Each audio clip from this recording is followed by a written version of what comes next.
At dinner, my brother said, "You're not real family. You're just the spare." Everyone laughed, even my parents.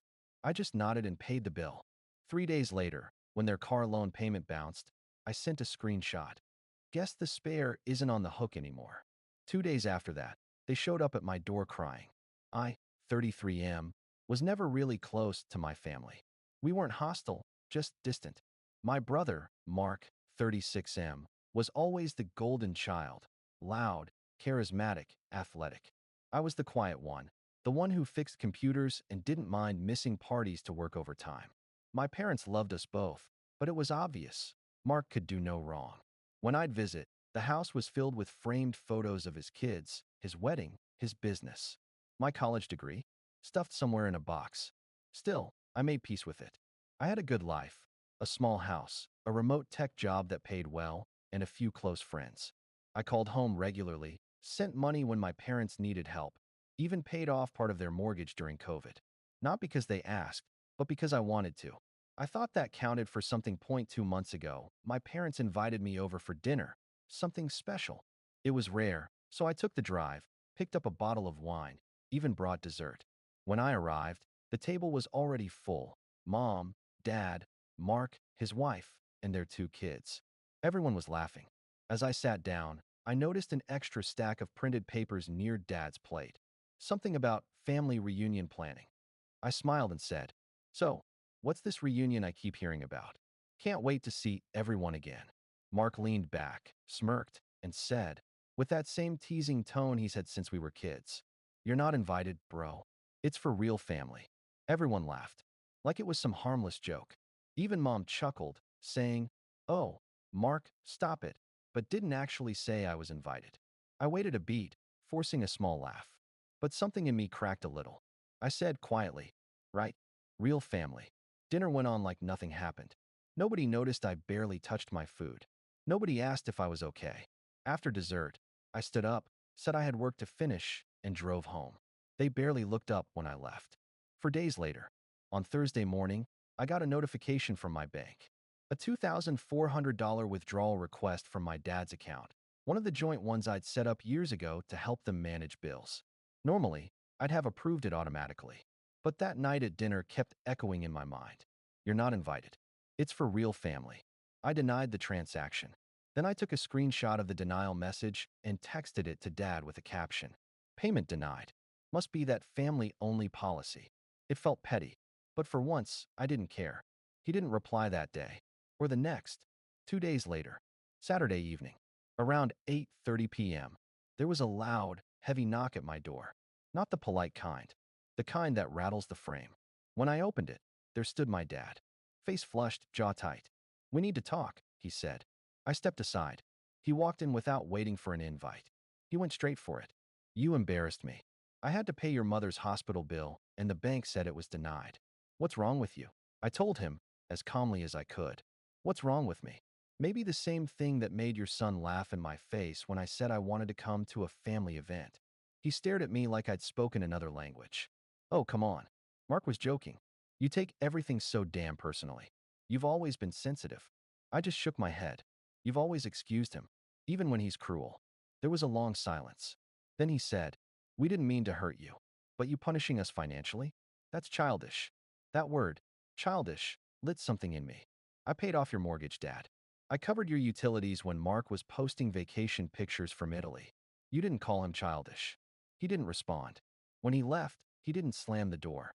But he didn't say goodbye either. That week, I started getting messages from my mother, short, clipped texts like, "Your father's blood pressure is high. You really hurt him. We didn't deserve that." No one mentioned the dinner. No one apologized. Just guilt. I muted the family group chat for the first time in my life. And for a few weeks, I felt strange. Not free. Not angry. Just empty. But I also knew something had shifted, and there was no going back. The week after my dad showed up, things went quiet. Too quiet. In that way where you know the silence isn't peace. It's just the eye of a storm. My phone barely buzzed. No texts from my parents, no family calls. Then one evening, I got a message from Mark. Just 6 words. "Nice move, bro, real mature stuff." No punctuation, no greeting, just that. I stared at it for a minute, then locked my screen. I didn't reply. I started to notice how different my days felt without that constant undercurrent of obligation. No more checking my phone to see if mom needed help with bills or if dad's Wi-Fi problem was actually him asking me to pay for another upgrade. It was quiet, unfamiliar, but strangely calm. A week later, I went through my accounts. Over the years, I'd set up small automations, recurring transfers to help them with utilities, the old joint card for emergencies. I'd never questioned it. But now, with everything so clear in my mind, I realized how much of my adult life had revolved around quietly fixing things for everyone else. I paused each transfer, one by one, not out of spite, just boundaries, real ones, for once. A few days later, I got an email from the bank, a notice that someone had tried to log into the joint account using the recovery option tied to my email.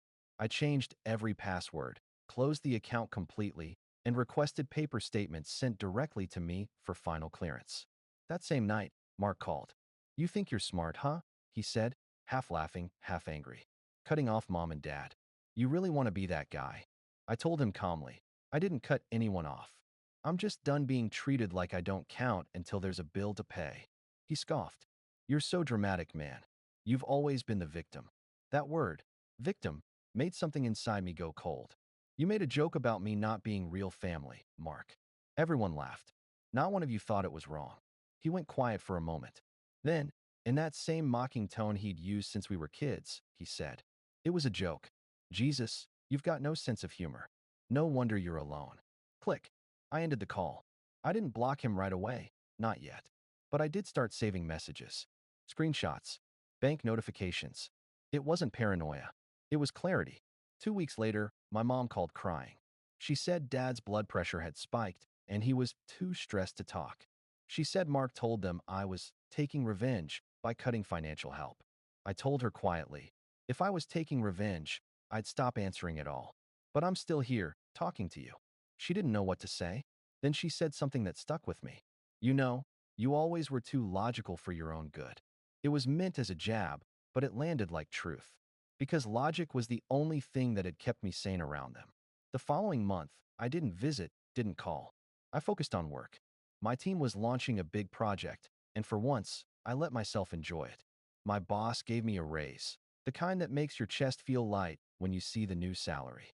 I thought about how my family would have reacted. Dad would have said, "Must be nice to sit at a desk all day." Mark would have joked, "Guess I should have been a nerd like you." I didn't tell them. Then came the message that made me stop in my tracks. "Dad, need $2,000. Car repair. Urgent." No greeting.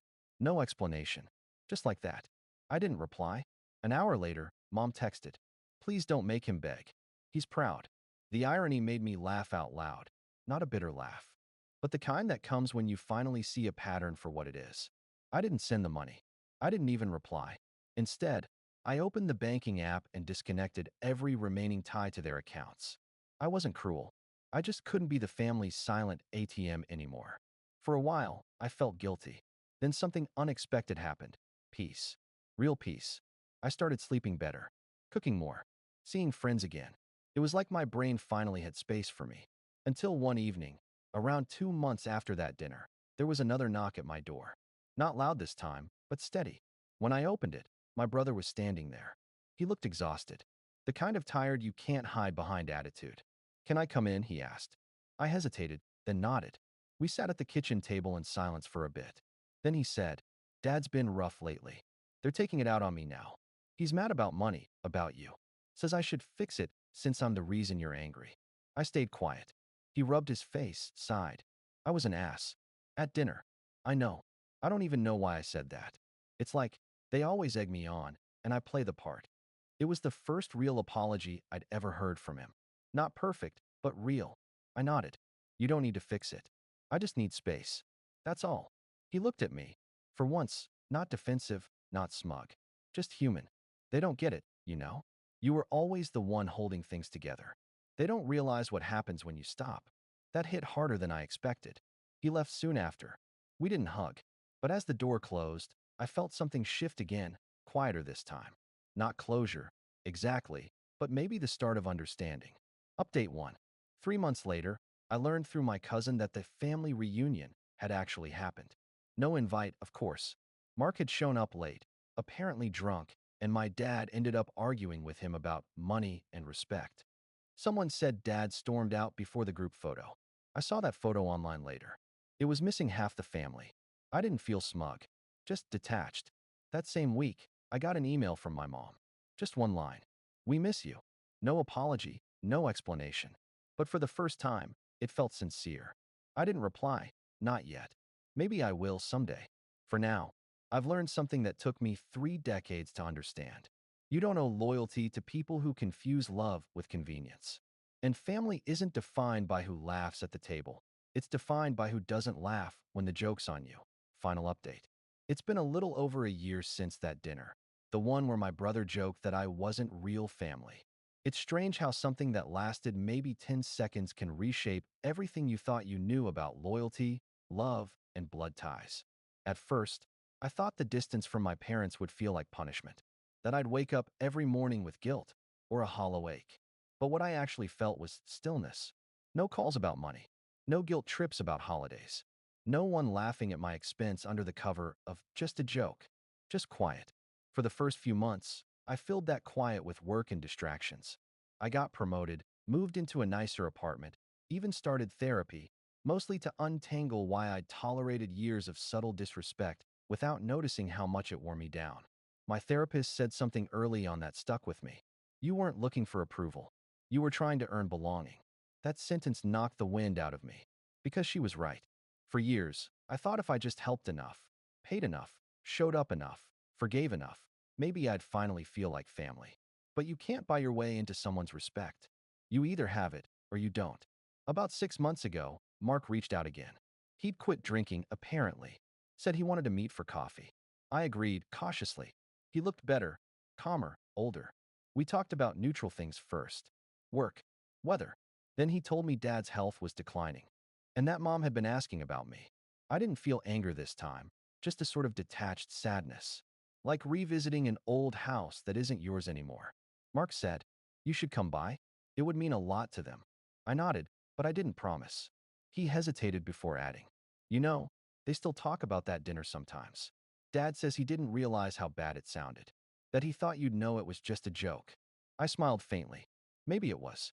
But sometimes jokes are just truths with masks on. He didn't argue. He just nodded. We sat in silence for a while, two brothers finally without the noise of ego between us. Before he left, he said something that I'll probably remember forever. "You were never the quiet one. You were just the only one who listened." A few weeks later, I did go visit my parents. No big reunion moment, no cinematic hug. Just me, standing at their front door again after a year. Mom cried. Dad looked older, tired in a way that doesn't come from age, but from regret. We talked about small things first. Eventually, he said, "I shouldn't have let him say that to you. You've done more for this family than anyone." It wasn't an apology, not fully, but it was close enough. We didn't dig up the past that night. We didn't need to. Sometimes closure doesn't look like reconciliation, it looks like understanding. Now, a year later, my life feels grounded in a way it never did before. I still help when I choose to, not when I'm cornered. I send money if there's a real emergency, but I don't attach guilt or expectation to it. I've learned to stop trying to fix people who never asked to be fixed. And most of all, I've learned that family, real family, isn't about blood or last names. It's about the people who stand up for you when everyone else laughs. Sometimes that's a sibling. Sometimes it's a friend. Sometimes it's just yourself. Last week, I got invited to a barbecue with my coworkers, people I've only known for a few years, but who make me feel seen in ways my own family never did. When someone joked, "Hey, you're basically family now," I laughed. And this time, I actually meant it.